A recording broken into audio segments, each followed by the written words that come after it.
Assalamualaikum warahmatullahi wabarakatuh. Batuk bukanlah suatu penyakit.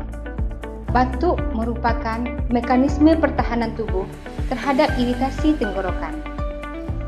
Iritasi tenggorokan bisa disebabkan oleh debu dan kuman. Maka, ketika batuk, kita mengeluarkan debu dan kuman. Untuk itu, lindungilah diri kita, keluarga kita, dan lingkungan kita dengan etika batuk.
Demikianlah etika saat batuk atau bersin yang benar.